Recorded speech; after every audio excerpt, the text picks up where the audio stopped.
Theodore AI, employee experience evangelists, do an amazing job aligning AI and humans. I think one of us I'm really excited by some of the topics that we've got lined up. I hear AI, well, they're quite overwhelmed. It's everywhere at the moment. Great. Come on. So welcome to the studio today. For those that don't know, Vanessa is from Employee Experience Evangelists, EXEV. She's doing an amazing job aligning AI and human. Now tell me about your business and what you're doing. Thank you, Theodore. It is a bit of a mouthful, but once you get down to the core, it's really about helping take employees on the journey with AI. So I don't necessarily touch tools or technology, but looking at the behaviour, culture, how you can support your people to embrace AI in the workforce. Amazing. For those that don't know, I'm Theodore Panagacos. I lead Theodore AI. Vanessa and I come from a technology background, so we deliver solutions and consulting services. But one thing that we don't do well, which is why Vanessa's here, is that human-centered approach. That's what we're going to be talking about today. I'm really excited by some of the topics we've got lined up. So we get asked, how can AI help our business from a Theodore perspective? If we start talking about benefits of the actual technology itself and how we'll build this in the cloud and we'll need data service, we will lose the employee and our customers. They're thinking from business and user perspective. I need to get a report out by Friday. Is there an AI solution that can enable me to hit the button, generate a very professional and polished looking report, and that automatically gets submitted to my executive team within a matter of minutes? That to me is the human-centric part of AI. Thinking inside the employee's head in terms of what tasks drive them nuts, what tasks take the longest to complete, the real boring, mundane tasks. It's interesting, I call this out specifically because right now, when we look at LinkedIn, we read the Fin Review every day, and people are talking about these amazing new AI tools and technology, the shiny stuff we call it at Theodore. But we have learned as a business, let's just focus on solving the real boring things. Yeah, and the Those real problems and mundane, the pain points. Those real problems at that user worker level. Absolutely, it's been around for quite some time, but smart automation, where we bring in AI and automation tools, become really powerful.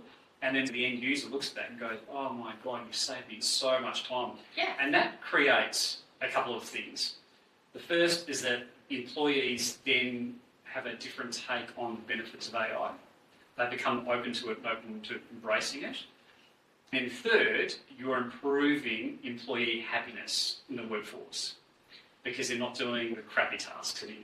That's the benefit, right? Another thing that they're looking at across industry is there's mass burnout at the moment. People are overloaded with work, under-resourced. There's also people in the middle, especially your middle managers, they're bogged down. They've got blinkers on. They don't have time to think about where they're trying to innovate or bring in new ways of working or automate processes because they're just overloaded with BAU and trying to keep the cogs turning.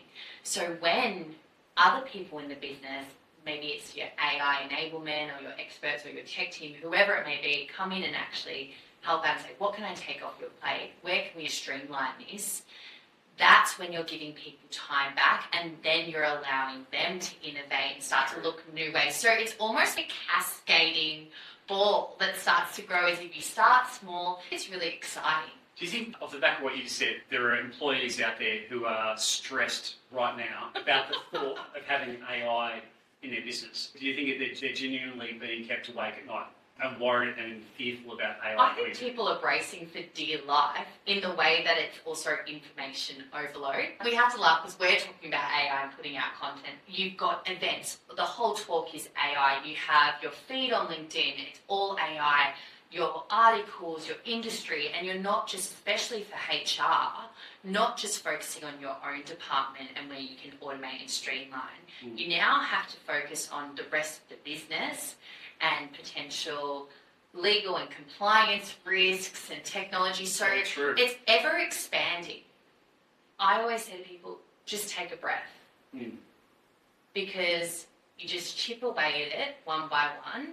Employees should be brought to the party and they can be proactive in this space and start to experiment. But then organisations also have to engage their people and work together in order to get an outcome rather than isolation. It's funny though, when you speak to an employee or a group of employees from a particular team, you do find those that are resistant to AI. But then when you talk about some of the use cases, like for example, we can automatically generate you a financial report within a matter of seconds instead of weeks, which is what would normally take you. When you demonstrate to them that you can automate the real boring, mundane processes, all of a sudden they get really excited. Because they can see the value. Now it's like, what's next? What else can we do? People can see the output and the benefit, but it's not, tomorrow we're bringing in agents and you all have to train them and your jobs are gone. It's, where is your pain point? Where can we start with AI? Where can we work with you? And that's where you build the momentum and take out that time and productivity saving, especially around admin burden, and start to shift people to more strategic, exciting work. Yeah.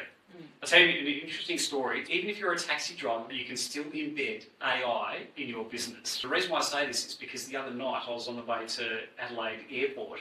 My taxi driver already had all my details and registered and my car details on file and everything, and albeit I didn't use Uber. The transaction went through almost immediately and he knew all my preferences. Everything was seamless and all that was driven AI in the background. Now, Uber doesn't go to the extremes that he did, but he incorporated systems into his business that allowed for fast booking and a seamless, personalised and tailored experience driven by AI. So sorry, Uber, you don't have that yet. But it goes to show that regardless of the industry you're in, there is opportunity to become AI-focused, AI-centric. But there's also an interesting case, depending on your customer market or your employees or who is your end user. For instance, I sent an inquiry to a clothing brand. The response was perfect. And at the bottom, it said AI agent. So I didn't speak to a human. For me, it was fine. But I know other people would feel funny about that. The other case study I've been hearing a lot is big companies are starting to bring in AI agent end-to-end in recruitment. So candidates, when they're doing screening, when they're applying, they're not actually interacting with a human. And the reputation and conversation that's happening in the market by that, people are quite disgruntled because they want that face-to-face connection and they want to feel like, even if they're not successful in a role or a process, there's been a human behind that. With AI, if it's more efficient, if that's what your end user wants, then 100%, but it's slowly building and understanding where AI can add value, like in your taxi, in particular moments. And as we become more familiar with this technology and people begin to embrace it, that's going to be the new norm in 5 years. But right now, it can cause reputational damage if you do it in the wrong way.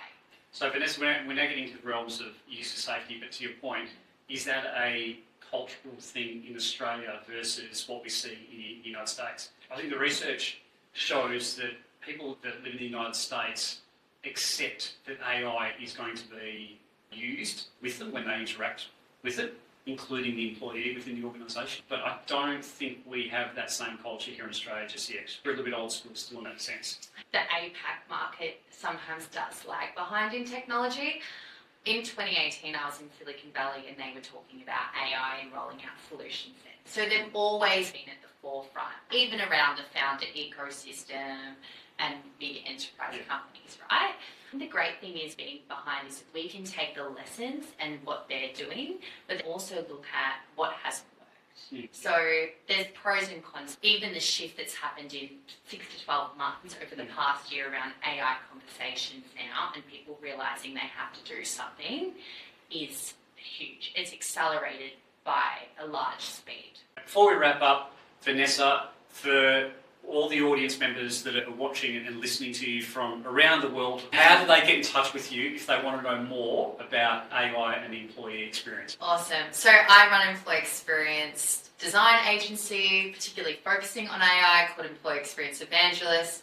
Connect with me on LinkedIn. I'm always open to these conversations. And of course, I'm with Theodore.ai. You can easily find me on LinkedIn as well. Thanks for joining me and the audience today. I think that was an amazing discussion. Really looking forward to hearing the comments. See you later.